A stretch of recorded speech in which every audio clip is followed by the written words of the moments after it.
Hey there, Mark Brown. NARRA-LOG? What? What is that? That's a good question. That's a good question. And we hope to answer that for those of you, particularly who are concerned about how well your speech can flow and finding the right balance between two key components. Let's do this. Anyone can give a presentation.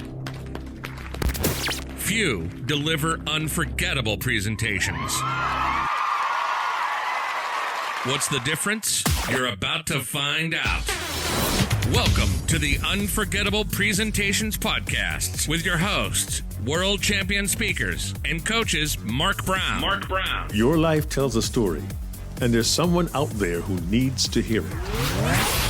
And Darren LaCroix. Stage time, stage time, stage time. Ready for some powerful presentation ahas? Let's dive right in.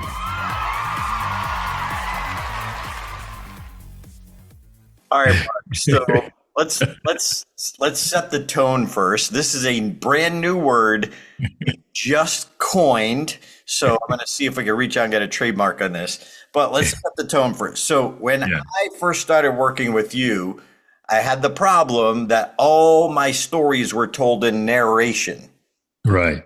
And so they were told in past tense. So there was no emotional connection or very little emotional connection in the moment. So one of the principles that we teach at Stage Time, and when we duo coach with our clients, we try to get them to understand the value of dialogue and the importance of it, because that's where the emotional connection happens. So dialogue. So we go from 100% narration to dialogue, and now we have the pivot has happened where we start over here, we go to add some dialogue, but they keep going. And then it becomes a stage play. So we had one of our CEO clients that we were working with. It was a little too much back and forth. And hey, it's our job to notice this. And how do we make it better? So we said, okay, we got to bring you back in the middle. So there is some dialogue, but not too much dialogue. We don't want to have a stage play. So in talking to him, we just popped out just a few minutes ago, NARRA-LOG. Narration to set up the dialogue and maybe some narration after the dialogue. We look for where the key emotional shift is, because we want that dialogue so we can see a shift in character, but we don't want left and person one and person two, a father, a son, the father, and we don't want to turn it into a stage play. So we've got to kind of reel in the dialogue, because some people, like me, guilty, like to do a little too much dialogue. So it's the right amount. So we coined the phrase NARRA-LOG. And it's interesting. When he first told him, he said, "Oh, I think of a narrow log." And of course, me being the corny person that I am, I say, yes, it's a great narrow way to bridge the gap between the narrative. I got to get my sound effects going. But no, his brain envisioned a narrow log. So I'm going to run with that for a second. Okay, you've got on one end of the spectrum, you've got the narrative, the story that you tell. But very often, if the story that we tell is always in narration, we find ourselves in a place where we are telling the story, the audience sits back and they're hearing it and they're hearing it and they're hearing it, and there's no emotional connection for them. Conversely, on the other end is this dialogue. It happens, it's in the scene, it's real time, it's emotional. And if you have been around us for any length of time, you'll know that Darren talks about props almost overtaking a presentation. And what happens is, with dialogue becoming excessive, as Darren said earlier, it can almost feel like you're at a stage play and seeing two characters go at it. And even the most insignificant of communication becomes a dialogue. So you're on the other end, you're like, wait, I thought I was going to get a presentation that was a speech. So we have this gap between the narrative and the dialogue. But if you take that narrow log that comprises components of both the narrative and the dialogue, you might do what I call find the right balance by reeling in the dialogue, by modifying narrative, we can find the right balance. And that's one way you can become unforgettable, because now you don't just give a speech or reenact the stage play. You truly give the audience an experience where they can feel invested. But the trick is, here's a Mark Brownism for those who are new to us. When you are selective, you are effective. And to build and find that narrow log requires a significant degree of being selective. It's not done haphazardly or flippantly, or as some would say, willy-nilly. This really is part of the work that good presenters put in to deliver a well-rounded presentation that the audience can enjoy, connect with, and relate to all at the same time. So I guess the corny question would be, how narrow is your log? And do you need a narrow log? I'm sorry, Darren, I can't help it. But you said reel in the dialogue. I'm going to make a note of that. Boy. Yeah. So we're looking for that niche, that mix. As Mark says, when you are selective, you're effective. So we look at the story. What needs to be set up? What is the emotional moment we need to witness? And then maybe there's some aftermath that we can also narrate.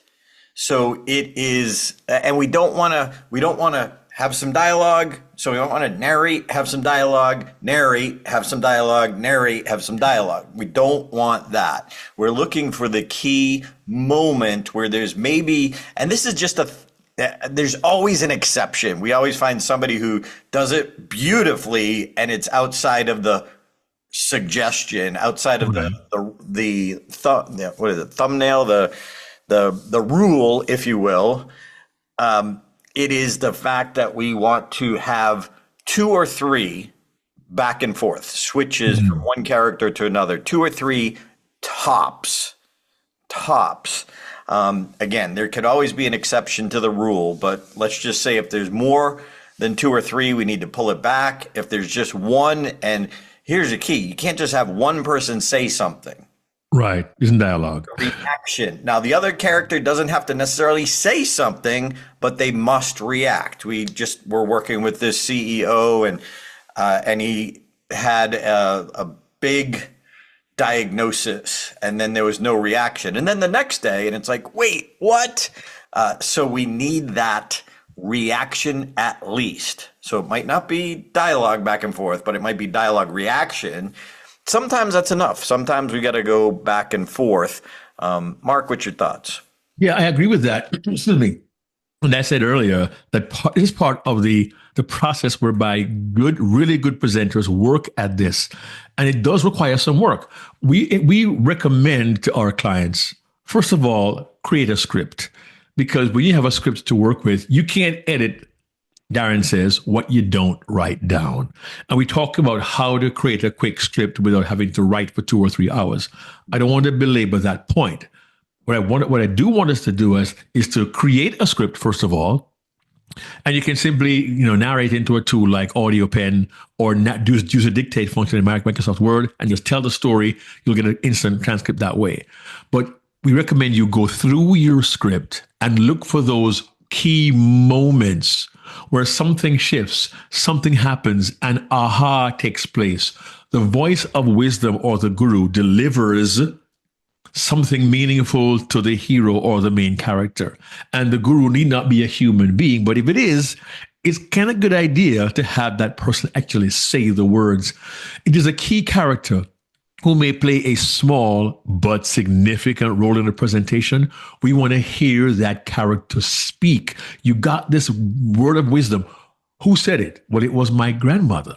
Well, what did she say? She told me about going down the street. No. What did she say? That's where we get her words delivered in her voice that hits you. And as Darren says, then we have to find out what was the reaction. Did you respond to your grandmother? What did you say? How did it make you feel? But in the moment, the audience now witnesses that interaction. They're engaged with the emotion of the moment. And that's where dialogue can be very, very significantly helpful. There are times narration is better because it helps to move the story along in a certain way. And we don't need to have every single human interaction recorded in conversation. If you happen to see someone down the street, you don't need to say, and I said, hi, how's your day going? It's wonderful. Thank you very much. that does not advance your story moving forward. So by being selective, you can be effective, but it does take work. It takes going through that script line by line. Ooh, I should use dialogue there. Ooh, that's too much. And quite frankly, we were really impressed because our client actually told us he realized he had too much drama dialogue. We didn't tell him. We were going to tell him. We were going to tell him, but he told us, I watched my video and you know what? It's too much. And then Same client. His wife backed him up. I didn't like it, you said. But the point being, because and I got to tell you, we really appreciate the particular client because he is a sponge, an eager listener, eager learner. And he said, I assessed myself and I realized I had too much drama. It was not enough of me just telling the story. Now, when your client tells you that, you feel really good because they're the ones who are coming up with the realization that we need that narrow log to cross the gap between narrative and dialogue. So we invite you in the same way to revisit your presentation. Time out, Mark. I'm like Darren LaCroix in the day. I don't need a script. I just know what I want to say. I flow and I wing it and it works. Now, if you're on audio, you can't see Darren put his hand in his face and do a face palm because he'll tell you, and he will tell you in a second, what his experience was without a script 24 years ago when we met. Yeah, when I looked at the words, because I thought, because I'm so passionate and animated, I was interesting, but in a car wreck kind of way. Ooh, that's interesting. That it was interesting, but no change happened. No story was being told. I was just interesting to watch, which wasn't enough. And when I first saw the words of what I said, because my other coach, David McElhaney, said, okay, if you can't write it down, go deliver it and then transcribe it. And when I did that, okay, reaction tells a story. I realized that, yeah, even though I was animated and passionate, the words were, let's just say, extraneous, like extra boring, not interesting. So if I can add my passion to well-written stories, now it becomes more intriguing. And Mark, I want to back up when you're talking about what, moves the story forward. So think about this, again, just a guideline, but what moves the story forward? Is there dialogue that increases the conflict? So 3 quick ideas. If it increases the conflict, if it's part of the revelation, the aha, or if it's part of the aftermath where we can see the character has changed, where we have proof of transformation. So maybe it's little kid saying, wow, Mom, you're different. When the pulled out in front of you last week, you would have got mad and yelled and screamed at her, but now you're just letting it go. Cool. Whatever. So a character can observe the transformation as well. So either adds to the conflict, enhances the revelation or shows us the revelation that the character has, or shows us part of the aftermath that the transformation has happened. That's what we mean by advancing the story. Mark? Yeah, and some very simple examples. We talk about the revelation, okay? And the dialogue is sometimes what we call internal dialogue. I could easily say in a presentation, that's when I realized I was doing it wrong all along. I had to change. That's valid. It's true. It's narrative. But then it hit me. I've been doing it wrong the whole time. If I change my process, I'll change my results. Wow. Now that's internal dialogue to show the revelation, point one Darren just made. And again, I could say, I realized then I had the wrong process. If I change my process, I get my results differently. That's fine. It's narrative. But consider if you have the audience hear your internal dialogue in that moment of the aha, it's a bit more impactful. Similarly, if it increases conflict, one could talk about, it was then I realized that our relationship wasn't going to go anywhere. And I told him, it's time for us to get out of this thing, which is true. I talked to them about it. It was not working out. Let's break it off. But if I conversely reverse it and say, we sat down over coffee and I said, listen, I've tried to make this work. Clearly isn't working. We need to go our separate ways. That's a dialogue. And then Darren says, wait for the reaction from the other character, which could be verbal or could be non-verbal. You could use narration, said, I could tell by the look on his face, he didn't take it very well. Okay, that's one way to do it. But here's the point. If we look at our script and ask ourselves, okay, here is a conflict situation. Do I use dialogue here or narrative here? And invest the time to almost live it out. At times, it'll come to you. Yeah, I need to hear that particular conversation. And I need to see the reaction from the other individual for the audience to really feel the emotional part of it. This is not to be taken lightly. When you are selective, you'll be effective in choosing that narrow log and which part of the log you will stand on, because that'll create the bridge that facilitates a seamless, meaningful conversation. Oh, by the way, Darren, and the last one, you just gave an example of transformation proof, the aftermath. Okay, you could say, and after that, man, the kids could see how much she changed, right? Yeah, the kids saw her change in their mom. It was really great. That's true. That's narrative. But Darren, you said, and the kids said, Mom, wow, you're different, Mom. You don't do that anymore. That's awesome, Mom. We really appreciate that, Mom. We are hearing someone's voice. We are feeling their emotion by using dialogue in the aftermath as in proof of her transformation. If we really drill down on these three simple techniques with the idea of the narrow log and investigate, revisit our script, and you need a script to investigate this, you will find key moments and ahas and situations where it will be very clear to you when you realize it. Wow, definitely I need dialogue here. And you might say, I didn't need dialogue there. I'll take that out. I'll put it back to narration. It's a process, but when you do this well, you really will transform your presentation. Yeah, one more quick insight. You probably heard this from me before, but we say reactions tell the story. So in the example that Mark just gave, okay, we need to go our separate ways. So the story is told in the reaction, because the person could A, say, you know what? You're right. That's wisdom. It's time to go our separate ways. A. B, it could be, what do you mean? That's stupid. What do you, Yeah. And so it's not just the dialogue. We need that reaction to know what happened with the characters, because it could go one of 12 ways. And one of which could also be direct. It all could also be silence. When you went home with your parents with this big dream after going business school, I'm going to be a comedian. You used dialogue, but we sort of were met by silence. And here's the funny part. Darren did that, 25 years ago. He had no clue what narrow-log was back then, but he saw the technique worked. And we worked on that particular scene together way back in 2021 and 2001, 20 years ago.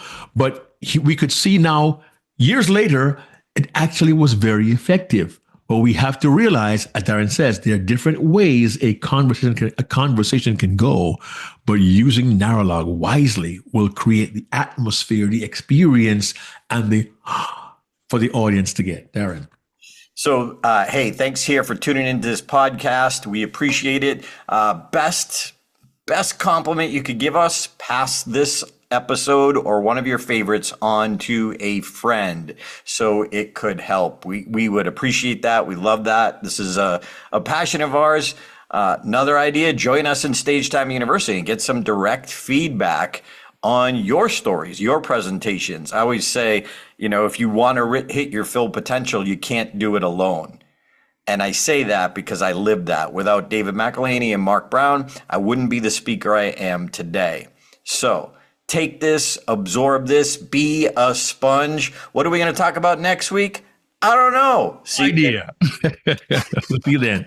Hey there, this is Darren LaCroix. Thanks for checking out this podcast episode on YouTube. If you want all of them, Not every one is on YouTube. Check out your favorite podcast platform so you don't miss an episode. Keep being a sponge so you can be unforgettable. Check out StagetimeUniversity.com, where good presenters become unforgettable.